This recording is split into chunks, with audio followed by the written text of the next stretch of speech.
नमस्कार and welcome to study IQ my dear friends. मैं हूं Prashant Mawani. I hope you all are in good. आज 31 जुलाई के फाइनेंशियल न्यूज़ को हम एनालाइज करेंगे। आज बहुत सारे इंपॉर्टेंट टॉपिक्स को हम समझने वाले हैं, लेकिन उससे पहले स्टडी आईक्यू की टीम ने मिलकर एक स्मार्ट कोर्स डिज़ाइन किया है। ये स्मार्ट कोर्स सिविल सर्विसेज की एग्जामिनेशन के लिए है। It covers your pre as well as mains examination. ज़्यादा जानकारी के लिए डाउनलोड करें हमारा मोबाइल एप्लीकेशन। लेक्चर की पीडीएफ को डाउनलोड करने के लिए check out my Telegram channel. Lecture को दूसरे स्टूडेंट्स के साथ शेयर जरूर करें। वीडियो पसंद आता है then hit the like button and please don't forget to subscribe to our YouTube channel. PM meets financial regulators, RBI, SEBI, IRDA. बताइए आईआरडीए जो हैं ये कौन सी इंडस्ट्री, कौन से सेक्टर को रेगुलेट करने वाली एक बॉडी है? Stick your answer in the comment section. तो आरबीआई के बारे में आप जानते हैं, बैंक को रेगुलेट करती है। सेबी जो है ये स्टॉक मार्केट एक्सेट्रा को रेगुलेट करती हैं। तो ये जो तीन इम्पोर्टेंट बॉडीज़ आप कह सकते हैं, तो इनका एक इंटरेक्शन हुआ हमारे प्राइम मिनिस्टर मोदी साहब के साथ। इस इंटरेक्शन में रिजर्व बैंक ऑफ इंडिया ने एक प्रेजेंटेशन प्रोवाइड किया प्राइम मिनिस्टर मोदी जी को।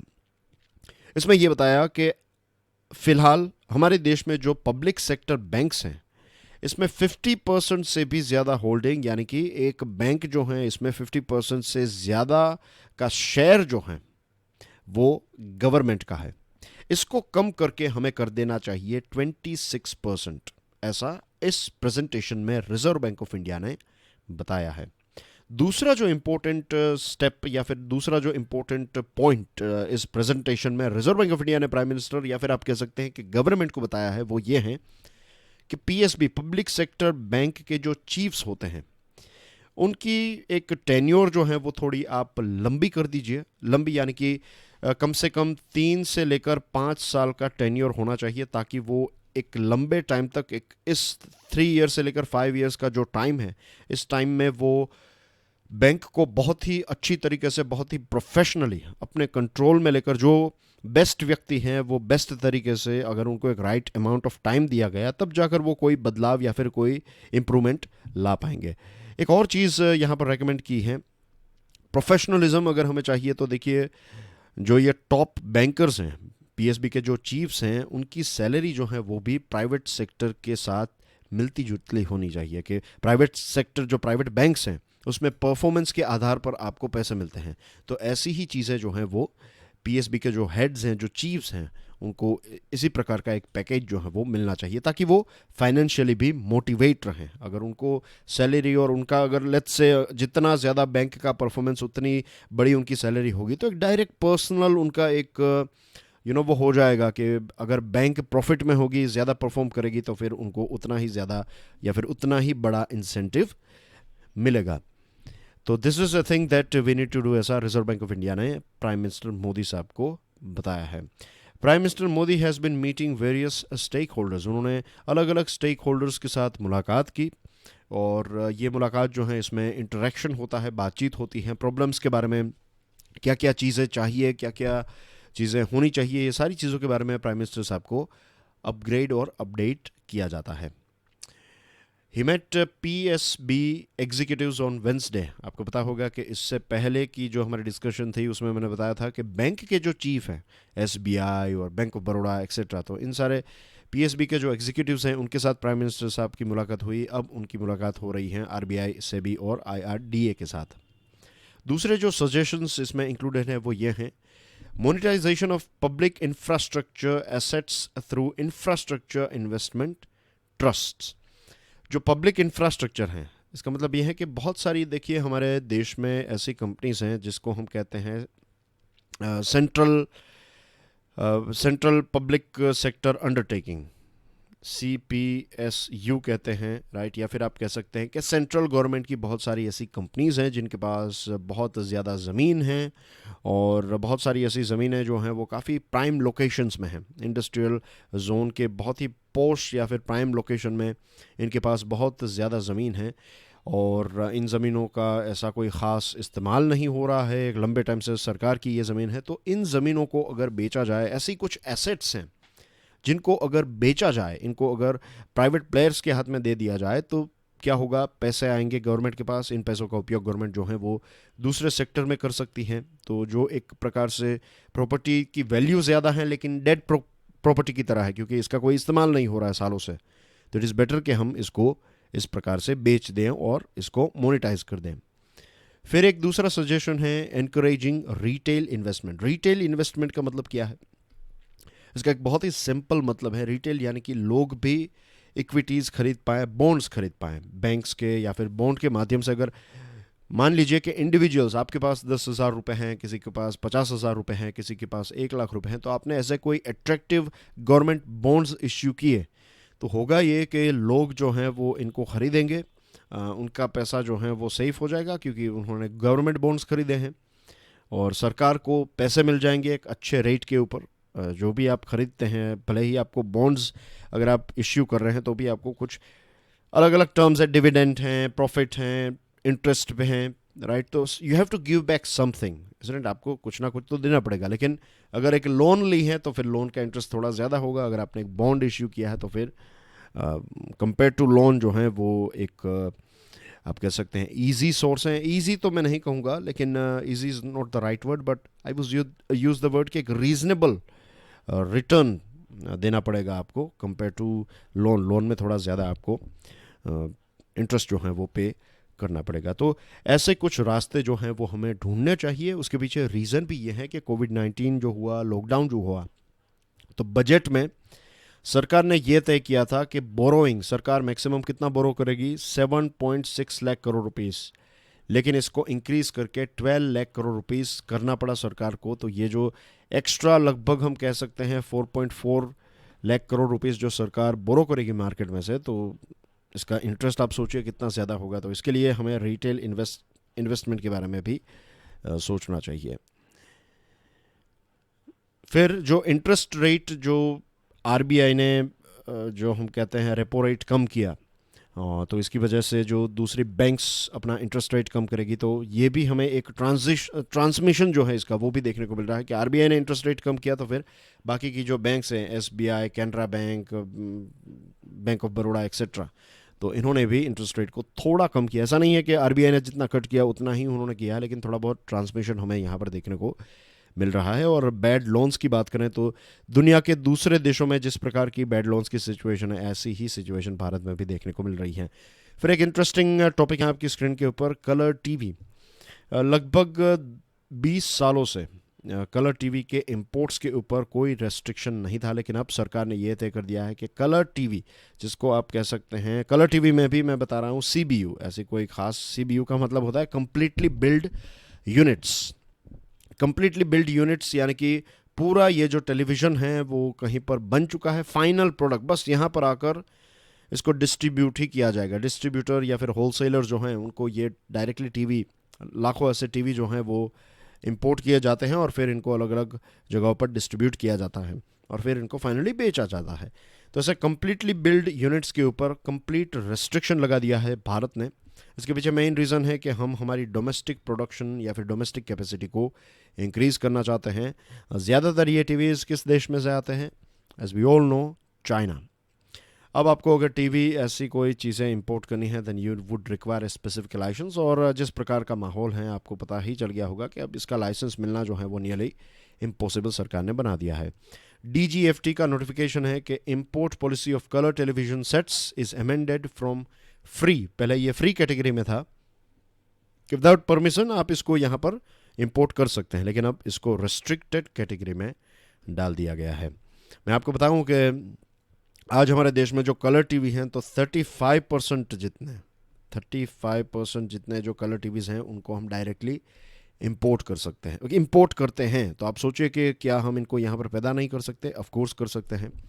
टोटल इंपोर्ट्स जो रेस्ट्रिक्टेड कैटेगरी के गुड्स हैं, 2020 की बात करें तो $781 मिलियन के रेस्ट्रिक्टेड गुड्स को यहाँ पर, ये टीवी इसमें इंक्लूडेड नहीं है, जो दूसरी ऐसी आइटम्स हैं जो रेस्ट्रिक्टेड कैटेगरी में है, तो वियतनाम से आप देखिए $428.37 मिलियन की आइटम्स यहाँ पर हमें मीन्स फिर एप्लीकेशन की जाती है और फाइनली सरकार इसको जो ग्रीन सिग्नल दे देती है। तो ऐसी $428.37 मिलियन की आइटम्स हैं।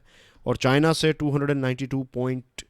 $48 मिलियन की आइटम है। अब भारत का वियतनाम के साथ है, क्योंकि वियतनाम जो है ये आसियान का एक मेंबर है। आसियान में 10 देश हैं, association of south east Asian nation. तो ये जो आसियान है इसके 10 मेंबर कंट्रीज आपकी स्क्रीन के ऊपर हैं, आप इनको एक बार पढ़ लीजिएगा पीडीएफ को डाउनलोड करने के बाद। तो वियतनाम भी इसका पार्ट है। तो फ्री ट्रेड एग्रीमेंट है, तो क्या करता है चाइना ये सामान जो है वो वियतनाम भेज देता है, और वियतनाम में पैकेजिंग और थोड़ी बहुत चीज़ें वहाँ पर होती है, और उसके बाद डायरेक्टली इसको इंडिया बेचा जाता है। तो इसके ऊपर अब रेस्ट्रिक्शंस लगाए गए हैं। Directorate said the actual user condition आपको समझनी है। एक्चुअल यूज़र कंडीशन में ये होता है कि अगर लेट्स से आपकी यहाँ पर एक फैक्ट्री है या फिर असेंबली लाइन है, तो आपको स्क्रीन्स, आप बाकी की चीज़ें जो हैं वो कुछ अलग देश से या फिर यहाँ पर प्रोड्यूस कर रहे हैं, स्क्रीन्स जो हैं वो आप इंपोर्ट कर रहे हैं, या फिर कोई इसके प्लग हैं, जो भी टेलीविज़न के स्पीकर्स, रिमोट मीन्स उसके अंदर रिमोट से काम करने वाले जो भी कोई ऐसे प्रोडक्ट्स हैं, कंपोनेंट्स हैं, तो इनको अगर आप बाहर से इंपोर्ट करते हैं तो दैट्स ओके, वो आप कर सकते हैं।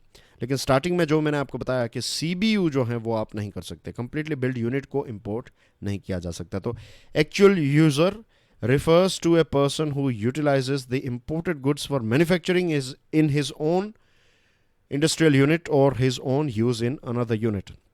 अगर आप कंपोनेंट्स मंगवाते हैं then that's okay, लेकिन आप कंप्लीट बिल्ड यूनिट यहाँ पर नहीं मंगवा सकते हैं। लास्ट मंथ की बात करें तो डीजीएफटी ने जो टायर्स होते हैं, क्या करते हैं कि चाइना से जो मीन्स सेकंड हैंड टायर्स हैं या फिर यूज्ड टायर्स हैं, तो उनका थोड़ा बहुत रिपेयर करके यहाँ पर बेचा जाता है। चाइनीज़ टायर्स बहुत मिलते हैं हमारे देश में, तो इनके ऊपर भी एक रोक लगा दी है। और ऐसे बहुत सारी चीज़ें हैं, स्पोर्ट्स गुड्स हैं, टॉयज़ हैं, प्लास्टिक गुड्स हैं, जिनके ऊपर रेस्ट्रिक्शंस लगाया जा सकता है। Impact of localised lockdowns on recovery, ये बहुत ही ईजी हैं, इसमें ऐसा कोई डिफ़िकल्ट नहीं है, लेकिन फिर भी ये मैंने इसलिए ऑन बोर्ड रखा है क्योंकि बहुत सारी जो बड़ी बड़ी कंपनीज़ हैं उनके मालिकों का जब इंटरव्यू लिया गया तब पता चला, मालिक को यानी कि जो एग्जीक्यूटिव्स हैं, कई जगह पर सीईओज़ हैं, तो उनके इंटरव्यूज़ में उन्होंने ये बताया कि ये जो लोकलाइज्ड लॉकडाउन्स हैं, दुनिया का सबसे बड़ा लॉकडाउन हमारे देश ने इम्प्लीमेंट किया था। और जब ये अनलॉक हुआ तो बहुत सारे स्टेट्स हैं, तमिलनाडु, बिहार, फिर कुछ ऐसे सिटीज़ हैं जहाँ पर लॉकडाउन रखा गया है, तो इसकी वजह से रिकवरी बहुत ही अनसर्टेन हो चुकी है। 2 स्टेप्स हम आगे बढ़ते हैं और 1 स्टेप हम पीछे चले जाते हैं, ऐसी सिचुएशन बिजनेस की हो चुकी हैं। तो ये जो टाइम पर अलग अलग जगहों पर जो लॉकडाउन हो रहे हैं, तो इससे सप्लाई चेन डिस्टर्ब हो जाती है, बिजनेस साइकिल डिस्टर्ब हो जाती है, और जो कंटिन्यूटी है बिजनेस की ये स्पॉइल हो जाती है, ख़राब हो जाती हैं। वे सारी कंपनीज जिनका प्रोडक्शन, डिस्ट्रीब्यूशन, सप्लाई चेन ये अलग अलग जगहों पर है। मान लीजिए कि कोई एक कंपनी है जिसका एक प्रोडक्शन सेंटर मुंबई में है, एक अहमदाबाद में है, एक मैसूर में है, तो अगर ये दोनों सेंटर्स बंद है तो यहाँ का प्रोडक्शन इंक्रीज करके वो थोड़ा बहुत सामान जो है वो बेच देंगे। तो इन ऐसी बड़ी कंपनीज को कोई इश्यू नहीं है, लेकिन दूसरी ऐसी कंपनीज जिनके सप्लायर्स लॉकडाउन रीजन में हैं, उनका मैन्युफैक्चरिंग जो है लॉकडाउन रीजन में, तो उनको बहुत ही डिफ़िकल्टी फेस हो रही है। फिर बात करें यूएस इकोनॉमी की, यूएसए की इकोनॉमी जो है वो बहुत बड़ा ब्लो में से एक बहुत बड़ा ब्लो जो है वो फेस कर रही है। ग्रेट डिप्रेशन के बाद इतना बड़ा झटका जो है वो यूएसए की इकोनॉमी को पहली बार मिला है। ये भी बताया जाता है कि 5 सालों का जो ग्रोथ हुआ था वो सारा का सारा जो है वो वाइप आउट हो गया, उसके ऊपर पानी फिर गया बिकॉज ऑफ दिस लॉकडाउन। अब वाइट हाउस और कांग्रेस यानी कि वहाँ की पार्लियामेंट और वहाँ का जो वाइट हाउस है, प्रेसिडेंट, तो ये दोनों जो हैं, ये दोनों ऑफिसेज या फिर दोनों जो पिलर्स हैं, वो ये सोच रहे हैं कि कब और कितना बड़ा एक स्टिमुलस, सेकंड स्टिमुलस पैकेज जो है वो दिया जा सकता है। ये भी बात हो रही है कि मिस्टर ट्रंप जो है वो 3 नवंबर के प्रेसिडेंशियल इलेक्शन को भी शायद डिले कर दें। Gross domestic product collapsed at 32.9% annualised rate. 1947 से जब से रिकॉर्ड्स रखने की शुरुआत की है तब से लेकर आज तक इतना बड़ा जो ड्रॉप है वो कभी यूएसए ने नहीं देखा है। And the drop in GDP was more than triple in previous all-time decline of 10% in the second quarter of 1958. 1958 में 10% जितना डिक्लाइन हुआ था, यहाँ पर आप देखिए 32.9% है। इकोनॉमिस्ट्स का कहना है कि जो हिस्टोरिकल पैकेज $3 ट्रिलियन वाला पैकेज जो गवर्नमेंट ने इशू किया, अब एक और पैकेज गवर्नमेंट को शायद इशू करना पड़े। वर्ल्ड ट्रेड ऑर्गेनाइजेशन में एक चीज़ है जिसको कहते हैं पीस क्लोज। ये एक बहुत ही इंपॉर्टेंट कॉन्सेप्ट है, आपको समझना है इसको। पीस क्लोज जो है इसका मतलब ये है कि अगर कोई डेवलपिंग कंट्री है, जैसे कि हमारा देश भारत या फिर कोई मॉरिशियस या फिर कोई भी ऐसा देश है जो डेवलपिंग कैटेगरी में है, तो डेवलपिंग कैटेगरी वाले देश जो हैं वो अपने किसानों को सब्सिडी दे सकते हैं। और इसमें कंडीशन ये है कि अगर आपने सब्सिडी दी है तो उसकी उसकी एक लिमिट होती है, लिमिट है 10%। तो लेट्स से आपका प्रोडक्शन हुआ, I am giving you rough example, 100 रुपए के चावल आपने पैदा किए तो सब्सिडी जो है सरकार की मैक्सिमम 10 रुपए होनी चाहिए। अगर मान लीजिए कि 100 रुपए के चावल पैदा किए हैं आपके देश ने और आपकी सब्सिडी जो है वो 15 रुपए की है, तो फिर अगर आप डेवलपिंग कंट्री हैं तो फिर आप पीस क्लोज का इस्तेमाल कर सकते हैं। राइट, पीस क्लोज एक प्रकार से जब आप ये 10% की सीलिंग को क्रॉस कर जाते हैं तब एक डेवलपिंग देश को थोड़ी बहुत राहत देने के लिए ये एक पीस क्लोज बनाया गया है।